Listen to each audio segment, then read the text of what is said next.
Hello बच्चों, welcome to you our YouTube channel maths with Sanjeet. तो कैसे हैं? आई होप कि अच्छे होंगे और मन लगाकर पढ़ाई कर रहे होंगे, क्योंकि बोर्ड काफ़ी नज़दीक आ चुका है। तो आज की इस क्लास में हम लोग डिस्कस करने वाले हैं किस प्रकार से क्वेश्चन जो आपको बोर्ड पर दिख रहा होगा कुछ इस प्रकार से क्वेश्चन है। Find area bounded by the curve y equal to x square and y equal to mod x. इस प्रकार के क्वेश्चन आपके अगर बोर्ड एग्जाम में आए तो हम लोग इसको कैसे सॉल्व करेंगे। तो आइए हम लोग सीखते हैं। देखो, सबसे पहले आपको दिया गया है y square equal to x square, जो एक पैराबोला होता है, और यह एक y equal to mod x. इससे पहले हम लोग क्या करते हैं, थोड़ी सी मॉड एक्स की जो प्रॉपर्टी है, कैसे फंक्शन करती है, कैसे काम करती है, उसको हम लोग समझते हैं, प्रयास करते हैं। देखो, मॉड एक्स जो होता है, मॉड एक्स कुछ इस प्रकार से डिफाइन होता है। मॉड एक्स कुछ इस प्रकार से डिफाइन होता है। यह एक्स,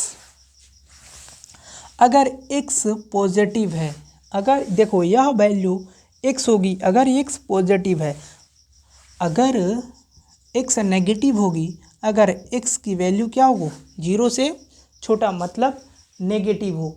मॉड कुछ इस प्रकार से खुलती है कि अगर मॉड एक्स है तो यह एक्स देगी एक्स ग्रेटर देन पॉजिटिव। सारे एक्स पॉजिटिव के लिए या पॉजिटिव और नेगेटिव के लिए नेगेटिव।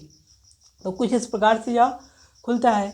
तो देखो, यहाँ हम देखें तो वाई स्क्वायर मतलब वाई इक्वल टू एक्स और y equal to minus x, मतलब यहाँ से दो लाइन आपको एज अ लाइन मिलेंगी, ठीक है। और x square equal to y equal to x square. तो पहले हम लोग क्या करते हैं, इसको ड्रॉ करने की कोशिश करते हैं। इस y is equal to x square, तो एक्स स्क्वायर क्या बनेगा, एक पैराबोला बनेगा, जो एक पैराबोला, ऐसे एक पैराबोला बनेगा।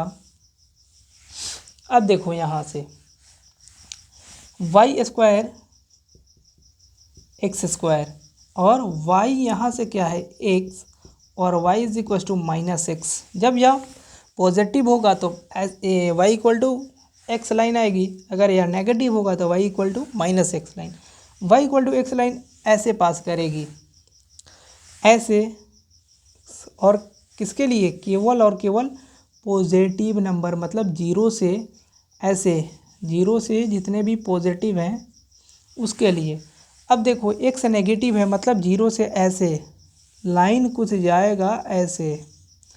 अब देखो यहाँ से क्या हुआ कि एरिया इनक्लोज हो गया, इस पैराबोला और इसके बीच, मॉड एक्स के बीच एरिया इनक्लोज हो गया।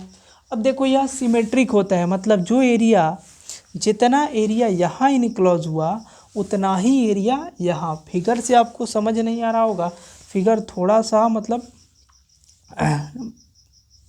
फिगर में मतलब थोड़ा सा थी है, लेकिन क्या है,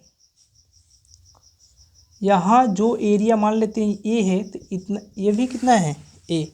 तो अब देखो हम लोग क्या करते हैं, एक पैराबोला और एक लाइन, एक पैराबोला और एक लाइन, हमेशा आप याद रखेंगे कि एक पैराबोला मिले और एक लाइन मिले तो वह उसका जो एरिया ए हमेशा 8a²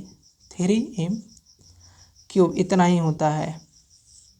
तो हम क्या करते हैं यहाँ से, अब देखो यह पैराबोला जो है वह कितना है, एक्स स्क्वायर, और लाइन जो है y इक्वल टू एक्स।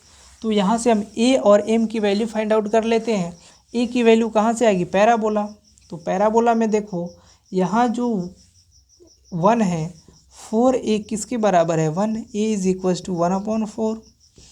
अब यहाँ से a की वैल्यू निकल गई 1/4, और y की वैल्यू कितना है, y इक्वल टू एक्स। यहाँ x का जो कोफिशिएंट है कुछ नहीं है तो कितना, 1, और यह जो 1 है वह m होता है, स्लोप ऑफ लाइन, तो m की वैल्यू 1।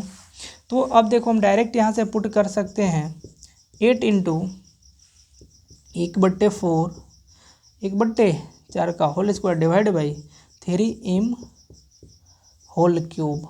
यहाँ से 1/4 1/4 और 1/4 डिवाइडेड बाई 3। यहाँ से कट जाएगा 2, 2 से 2, मतलब कितना हो जाएगा, ऊपर में 1/8 और नीचे 3 मल्टीप्लाई होके कितना हो जाएगा 1/24 स्क्वायर यूनिट। तो हम लोग डायरेक्ट इसका आंसर देखो, अब मैंने इसमें एक गलती कर दिया, क्योंकि देखो अभी हमने यह जो एरिया है केवल और केवल इसका है। अब हम क्या करेंगे, जो एरिया इस ए इतना है उतना ही एरिया यहाँ इनक्लोज हुआ है, तो जो भी आंसर आया है उसमें हम लोग 2 से मल्टीप्लाई कर देंगे 1/12 स्क्वायर यूनिट, जिससे हमें डायरेक्ट आंसर मिल जाएंगे। आई होप कि यह क्वेश्चन आपको समझ आया हो।